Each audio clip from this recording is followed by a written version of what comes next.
والصلاة والسلام على من لا نبي بعده أما بعد فأعوذ بالله من الشيطان الرجيم بسم الله الرحمن الرحيم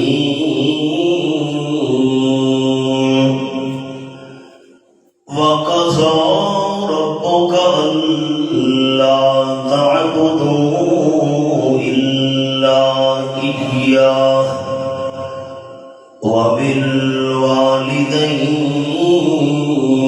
إحسانا الآية سبحان ربك رب العزة عما يصفون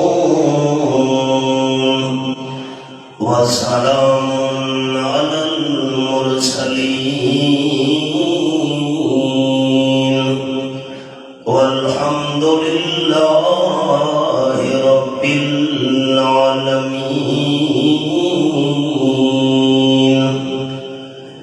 إن الله وملائكته يصلون على النبي يا أيها الذين آمنوا صلوا عليه وسلموا تسليما.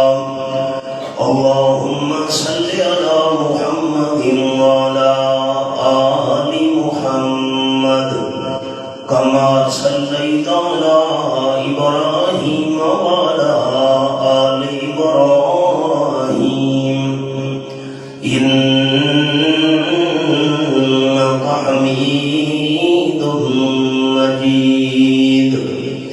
اللهم بارك على محمد وعلى آل محمد كما باركت على إبراهيم وعلى آل إبراهيم إنك حميد مجيد. زیوکار سامعین، جمعۃ المبارک کا وقت بھی مختصر ہوتا ہے اور میں نے دو باتیں عام دوستوں کی خدمت میں عرض کرنی ہے. وما توفیقی الا باللہ علیہ توکلت والیہ انیب. اس دنیا میں انسان کے دو محسن ہیں. محسن حقیقی تو ہم سب کا اللہ ہے جس نے ہمیں یہ وجود عطا کیا اور بے شمار نعمتوں سے ہمیں مالا مال کیا. اور دوسرے ہمارے اس دنیا کے اندر ہمارے محسن مجازی والدین ہیں. وجود ہمارا بنانے والا اللہ ہے اور ہمارے وجود کا اللہ نے ذریعہ بنایا ہے ہمارے والدین کو. والدین کا جوڑا آپس میں اکٹھا ہوتا ہے تو اولاد کا سلسلہ چلتا ہے. محسن حقیقی ہمارا اللہ ہے اور محسن مجازی ہمارے والدین ہیں. اللہ نے قرآن مجید کے اس مقام پر محسن حقیقی اور محسن مجازی ان کا ذکر کرنے کے بعد ان کے حقوق بیان فرمائے ہیں. اب وہ کیا ہے قرآن کا انداز سنیے. فرمایا اعوذ باللہ من الشیطان الرجیم.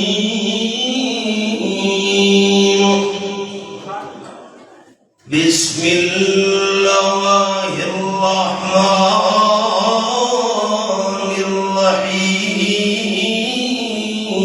الرحیم. وَقَضَى رَبُّكَ أَلَّا تَعْبُدُوا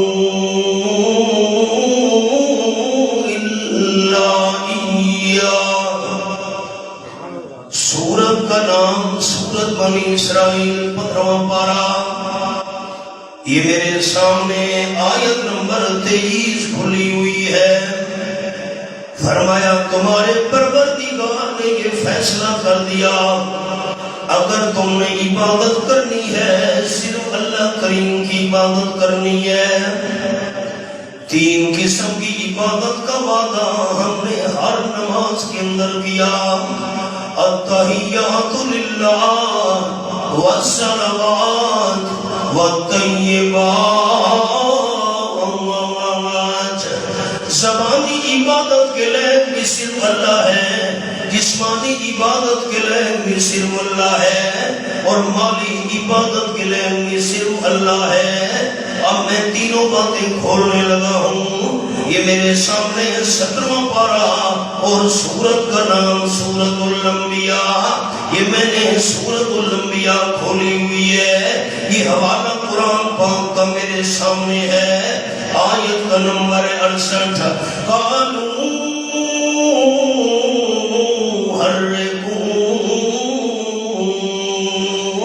ظالم لوگوں نے حضرت ابراہیم علیہ السلام کا لباس بھی اتار لیا، آگ کے شعلے بھڑکائے گئے۔ حضرت ابراہیم علیہ السلام کو آگ میں ڈالنے کی تیاری مکمل ہو چکی ہے۔ قال النبی صلی اللہ علیہ وسلم اول من یقصی یوم القیامت ابراہیم۔ آپ صلی اللہ علیہ وسلم نے فرمایا دن قیامت کے سب سے پہلے جنتی لباس حضرت ابراہیم علیہ السلام کو پہنایا جائے گا، کیونکہ اللہ کریم کی توحید کے لیے سب سے پہلے کپڑے حضرت ابراہیم علیہ السلام کے اتارے گئے۔ ہم پر تو مشکل نہیں آئی نا، ہمیں توحید کی قدر نہیں ہے۔ ہمارے اوپر تو پریشانیاں نہیں آئی نا، ہمیں قرآن کی قدر نہیں ہے۔ جلتا ہے جن کا خون چراغوں میں رات بھر، جلتا ہے جن کا خون چراغوں میں رات بھر، ان غمزدوں سے پوچھ کبھی قیمت سحر۔ حضرت ابراہیم علیہ السلام کو منجنیق پر بٹھا کر آگ کے اندر ڈالنے کی تیاری مکمل ہو چکی ہے۔ اسی حالت میں جبریل فرشتہ حضرت ابراہیم علیہ السلام کے پاس آیا۔ یہ میرے سامنے 16واں پارہ اور سورت کا نام سورت مریم۔ فرمایا وَمَا نَتَنَزَّلُ إِلَّا بِأَمْرِ رَبِّكَ۔ یہ آیت نمبر 64 پر میں نے انگلی رکھی ہوئی ہے۔ جتنے تک اللہ کریم کا حکم نہ ہو فرشتے زمین پر نہیں آ سکتے۔ جبرائیل حضرت ابراہیم علیہ السلام کے پاس آیا اللہ کریم کے حکم سے اور عرض کرنے لگا حضرت اللہ کا حاجہ کوئی ضرورت ہے تو میرے سامنے بیان کیجئے۔ سامنے آپ کے شعلے نظر آ رہے ہیں۔ حضرت ابراہیم علیہ السلام کو جلانے کی تیاری مکمل ہو چکی ہے۔ حضرت ابراہیم خلیل اللہ نے جواب دیا جبرائیل حاجت تو بڑی ہے، مجھے جلانے کا سامان مکمل ہو چکا ہے، لیکن میں ابراہیم علیہ السلام اپنی حاجت تیرے سامنے بیان نہیں کروں گا۔ زبان پیدا کرنے والا اللہ ہے تو زبان کے ساتھ حاجات پیش کرنے کے لائق بھی صرف اللہ ہے۔ یہ حوالہ سنیے، آخری پارہ سورت کا نام سورت البلد۔ یہ میرے سامنے آخری پارہ سورت البلد کھلی ہوئی ہے۔ آیت نمبر 8 اور 9 ہے، زیارت کیجئے۔ جیسے قرآن کانوں سے سننا ثواب ہے، اپنی آنکھوں سے قرآن کی زیارت کرنا بھی ثواب ہے۔ یہ حوالہ میرے سامنے ہے۔ فرمایا أَلَمْ نَجْعَل لَّهُ عَيْنَيْنِ وَلِسَانًا وَشَفَتَيْنِ۔ میں اللہ کریم نے انسان کی آنکھیں بھی 2 بنائی ہیں، شفتین ہونٹ بھی میں اللہ نے 2 بنائے ہیں، لیکن لسانہ دونوں ہونٹوں کے درمیان زبان میں اللہ اللہ نے ایک بنائی ہے، مسئلہ سمجھا دیا۔ زبان ایک ہے تو ایک زبان کے ساتھ مشکل وقت میں خیبانہ پکار کے لے صرف ایک ہے۔ جبریل چلا جا، تیرے سامنے حاجت بیان نہیں کروں گا۔ میری طرف دیکھیے گا بڑے ساتھی، سر اٹھائیے، میرا سفر دیکھیے، کہاں میاں والی، کہاں آپ کا علاقہ، ذرا سر اٹھا کر میرا جملہ سنیے، کان میری طرف ہے۔ جبریل امین کہنے لگا حضرت اگر میرے سامنے اپنی حاجت بیان نہیں کرتے کوئی پرواہ نہیں، اپنی ضرورت مجھے بتا دیجئے، میں اللہ کے سامنے جا کر بیان کر دیتا ہوں۔ حضرت ابراہیم علیہ السلام نے جواب دیا، جبریل واپس چلا جا، اللہ کریم کے سامنے اپنی حاجت پیش کرنے کے لیے مجھے تیرے واسطے وسیلے کی کوئی ضرورت نہیں ہے۔ میں نے سبق روک دیا۔ یہ میرے سامنے 26واں پارہ اور سورت کا نام سورت قاف، فرمایا وَلَقَدْ خَلَقْنَا الْإِنسَانَ وَنَعْلَمُ مَا تُوَسْوِسُ بِهِ نَفْسُهُ وَنَحْنُ أَقْرَبُ إِلَيْهِ مِنْ حَبْلِ الْوَرِيدِ۔ یہ انگلی میں نے رکھی ہوئی ہے سورت قاف کے حوالے پر۔ آج تو کہا جا رہا ہے مولانا صاحب کنویں سے پانی نکالنا ہو رسی اور ڈول کی ضرورت ہوتی ہے، چھت پہ چڑھنا ہو سیڑھی کی ضرورت ہوتی ہے، جج کے سامنے پیش ہونا ہو وکیل کرنا پڑتا ہے، افسر سے ملاقات کرنی ہو چپڑاسی کی منت کرنی پڑتی ہے۔ اللہ تیرے قرآن پہ قربان جاؤں، سیڑھی والی مثال، رسی اور ڈول والی مثال، چپڑاسی اور وکیل والی مثال آج دی جا رہی ہے۔ اللہ نے جواب 1400 سال پہلے نازل کر دیا۔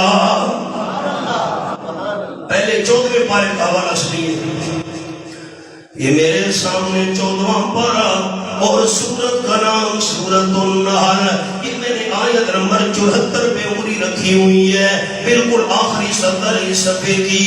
فرمایا فَلَا تَضْرِبُوا لِلَّهِ الْأَمْثَالَ، خبردار کائنات والو یہ دنیا والی مثالیں اللہ کے لیے بیان نہ کیا کرو۔ سیڑھی والی مثال، چپڑاسی والی مثال، یہ مثالیں اللہ کے لیے بیان نہ کیا کرو۔ کیوں؟ ان اللہ یعلم وانتم لا تعلمون، اللہ تو سب کچھ جانتا ہے تو اللہ کے مقابلے میں کچھ بھی نہیں جانتے۔ میں مانتا ہوں کنویں سے پانی نکالنا اور رسی اور ڈول لگانا پڑتا ہے کیونکہ پانی دور ہوتا ہے، چھت پر چڑھنا اور سیڑھی لگانی پڑتی ہے کیونکہ چھت اونچی ہوتی ہے دور ہوتی ہے، اس لیے سیڑھی لگانی پڑتی ہے۔ اللہ نے فرمایا وَنَحْنُ أَقْرَبُ إِلَيْهِ مِنْ حَبْلِ الْوَرِيدِ۔ 26واں پارہ سورت کامیہ نمبر 16، میں اللہ تو ہر انسان کی شہرت سے بھی زیادہ قریب ہوں، اور جو اللہ شہرت سے زیادہ قریب ہو وہاں سیڑھی والی رسی اور ڈول والی مثال پیش کرنے کی ضرورت نہیں ہے۔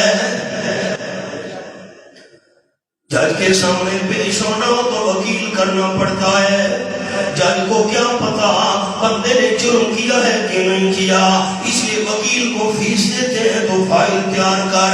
افسر کو کیا پتا میرے دفتر کے دروازے پہ کون کھڑا ہے، اس لیے چپڑاسی کی منت کرنی پڑتی ہے۔ اللہ نے فرمایا نعلم ما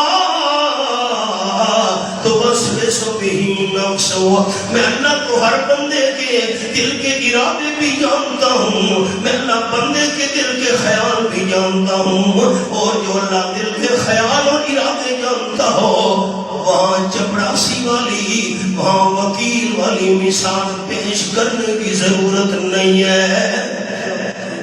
آپ میری سرائکی کا شعر سنیں، آپ کی اور میری زبان کا فرق تو بڑا ہے، سرائکی کا شعر کی موقع کیجیے۔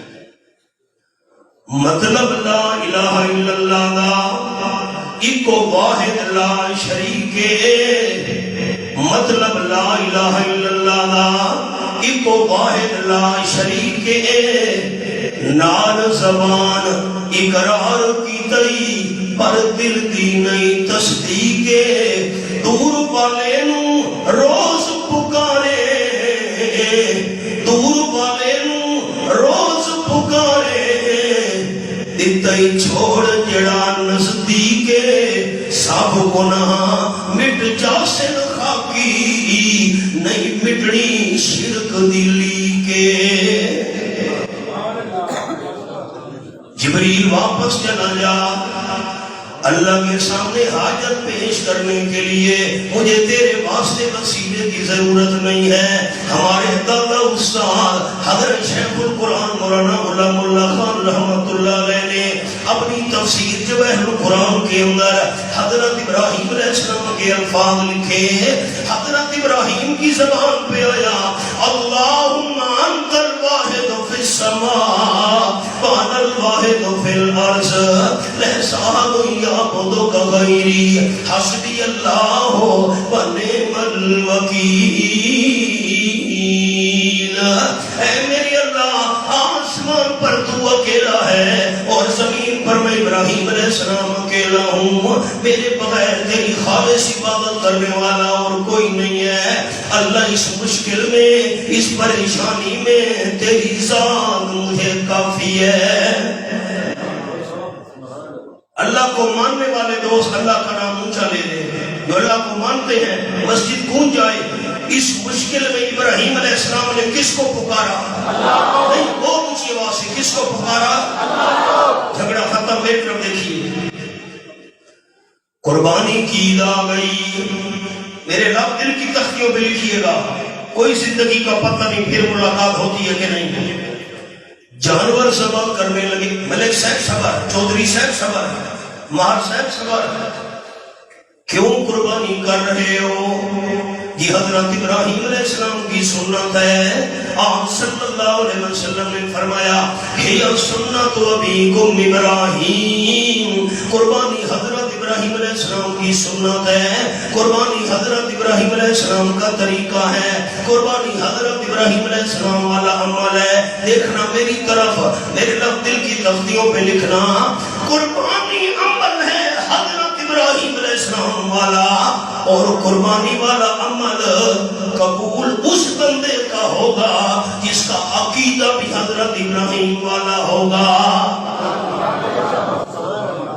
عقیدہ حضرت ابراہیم والا نہیں تو قربانی والے عمل کرنے کا بھی کوئی فائدہ اور ثواب نہیں اللہ کا نام پھر اونچا لینے کی درخواست ہے حضرت ابراہیم علیہ السلام کا عقیدہ کیا تھا اس مشکل وقت میں اس زبان کے ساتھ پکارنے کے لین صرف کون ہے یہ ہے زبانی عبادت مشکل آ جائے پریشانی آ جائے دکھ آ جائے مصیبت آ جائے قال النبی صلی اللہ علیہ وسلم الدعاء والعبادہ آپ صلی اللہ علیہ وسلم نے فرمایا اسباب سارے ختم ہو جائے اس وقت غیبانہ پکار کرنا عبادت ہے اور اس زبان والی عبادت کے لیے صرف اللہ ہے اللہ فرماتے ہیں ہم نے بھی آگ سے باتیں کرنا شروع کر دی اللہ تو نے آگ سے کون سی بات کی یہ میرے سامنے 17واں پارہ سورت کا نام سورت الانبیاء اللہ نے فرمایا قلنا یا نار آگ آپ کی پنجابی کا لفظ ہے آگ نے عرض کی تھی جی رب اللہ نے فرمایا آج طاقت اور صداقت کا مقابلہ ہے ایک طرف ظالم نمرود کی طاقت ہے اور دوسری طرف اکیلے ابراہیم علیہ السلام کی صداقت ہے اللہ میں نے کون سا کام کرنا ہے اللہ نے فرمایا کونی بردم و سلاما علی ابراہیم حضرت ابراہیم علیہ السلام کے لیے ٹھنڈی بن جا شعلے بجھنے نہ پائیں میرا جملہ غور سے سننا ہے بھائیوں نے آگ جل رہی ہے شعلے بھڑک رہے ہیں اللہ نے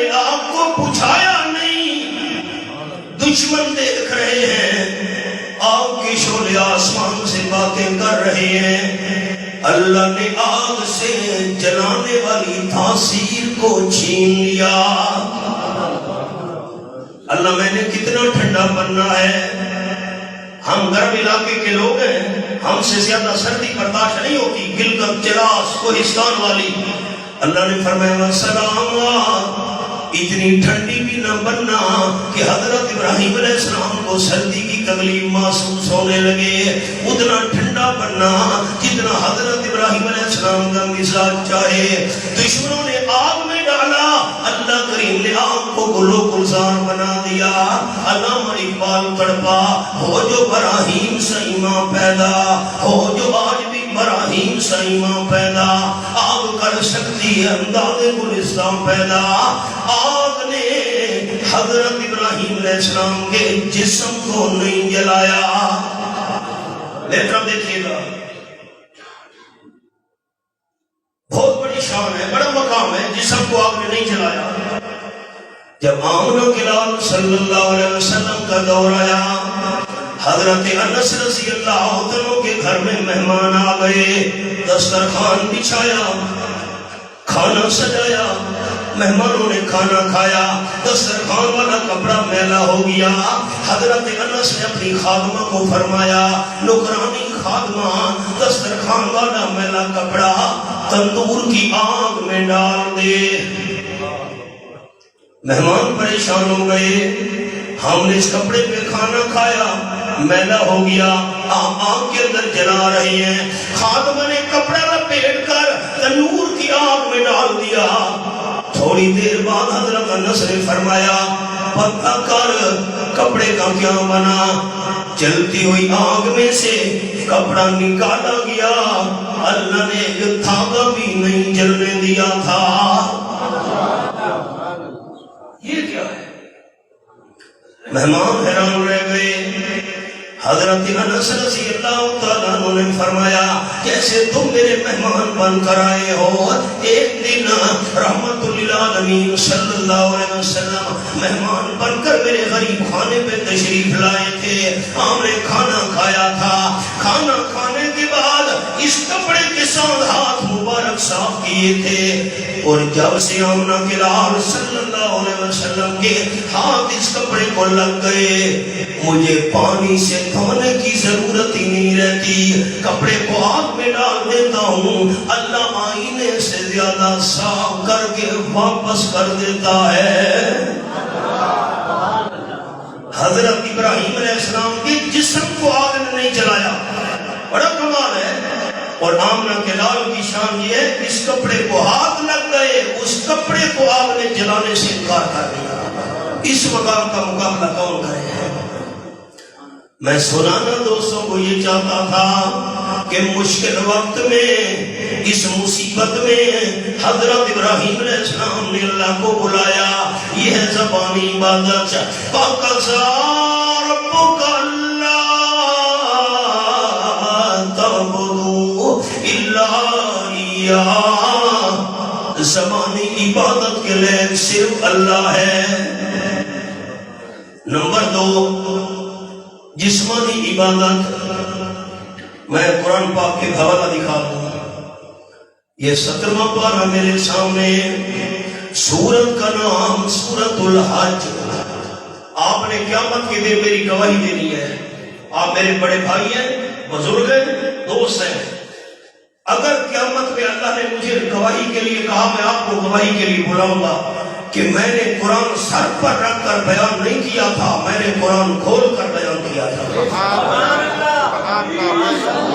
اور حضرت سلطان العارفین حضرت بہو سلطان رحمت اللہ علیہ فرما گئے، فرما میرے ٹھپے قرآن نو ہر کوئی مندہ تے کھلے نو مندہ کوئی ہوں۔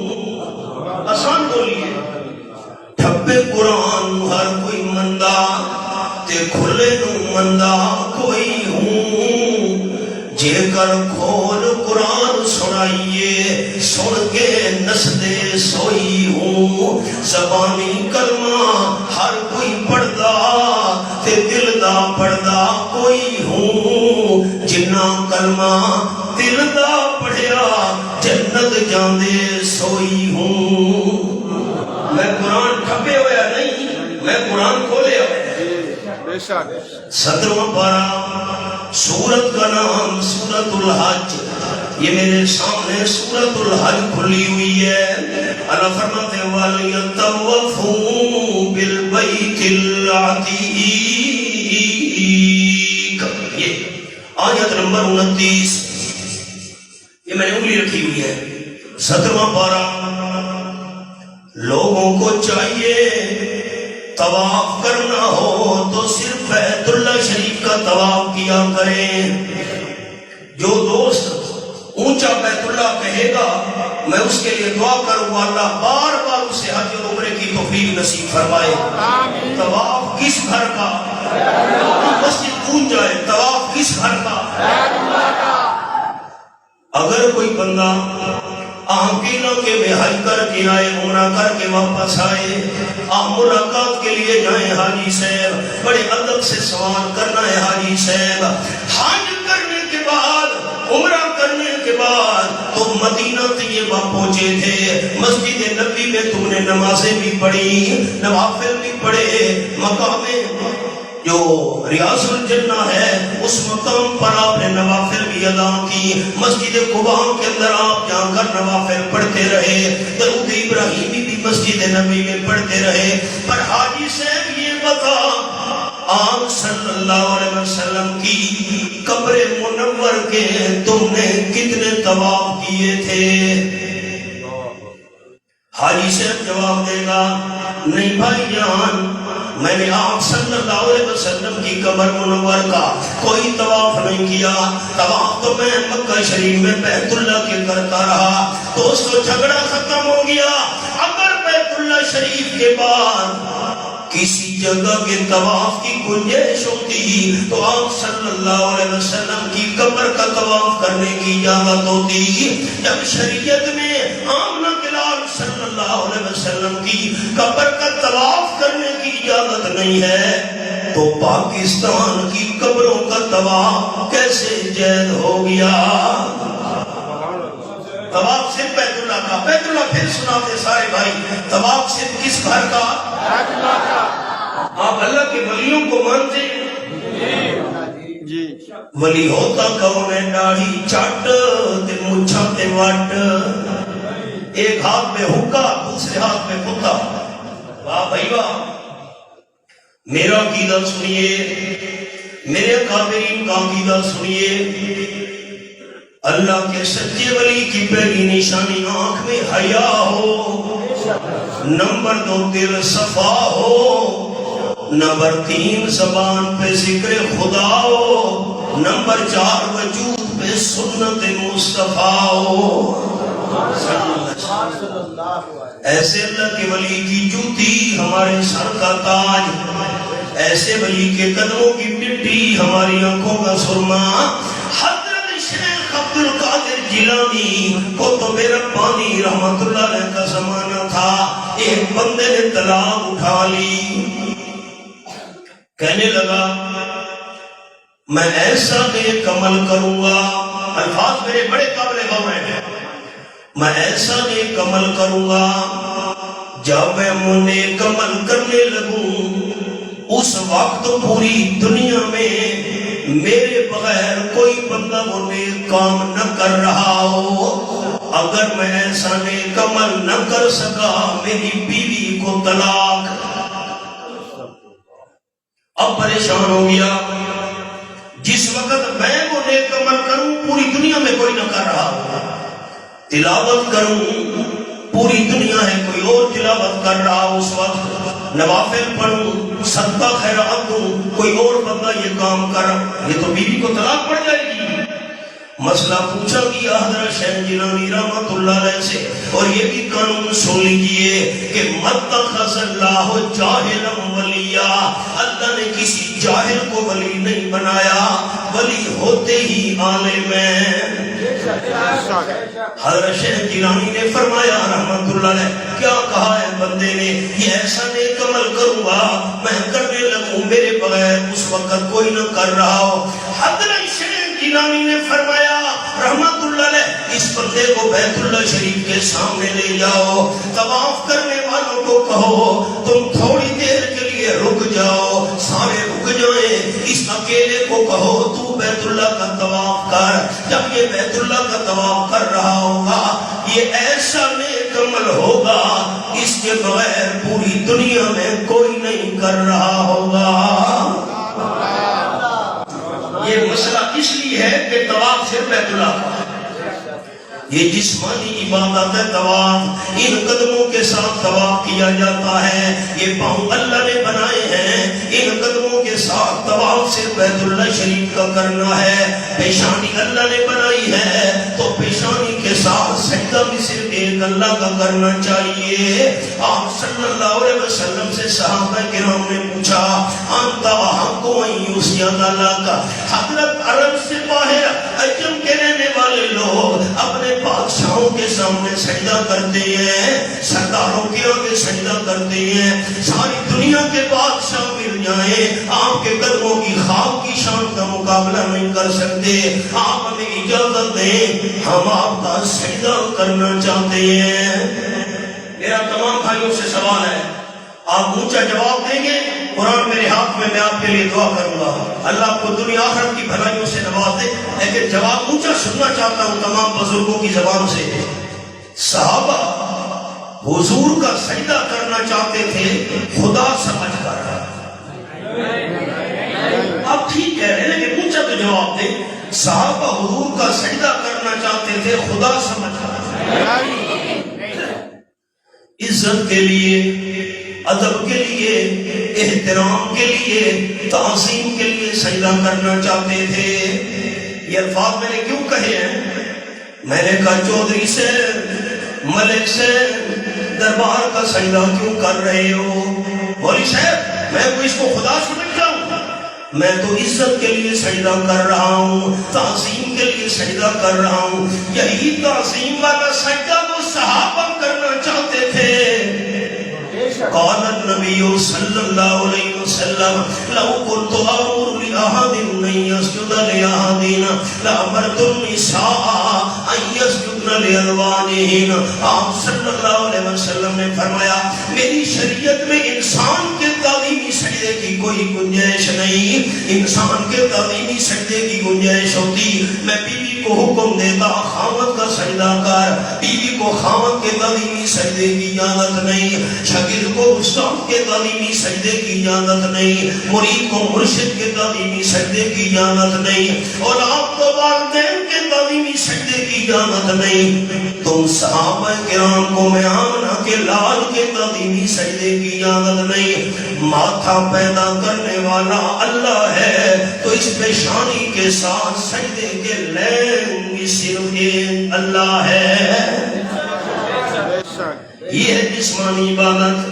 اور تیسری عبادت کا ہم نے وعدہ کیا التحیات للہ والصلوات والطیبات، اللہ مالی عبادت بھی صرف تیرے لیے، نظر ہے، نیاز ہے، منت ہے، منوتی ہے، چڑھاوا ہے، صرف تیرے نام کا۔ حوالہ دیکھیے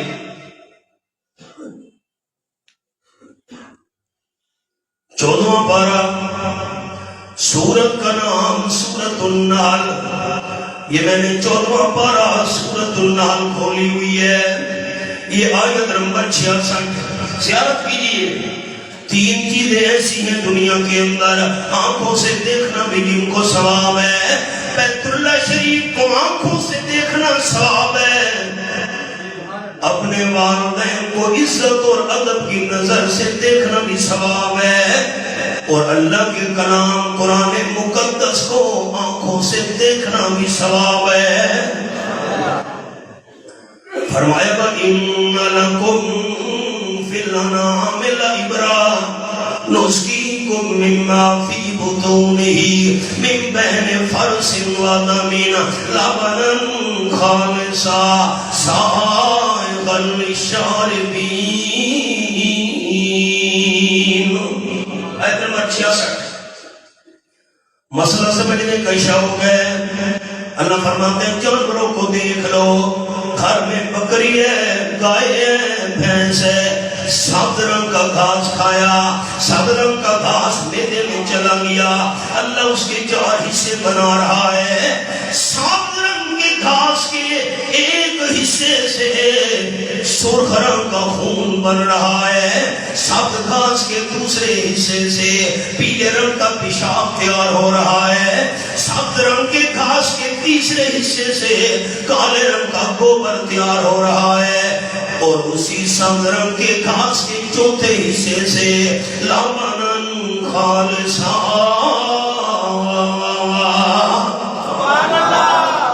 سفید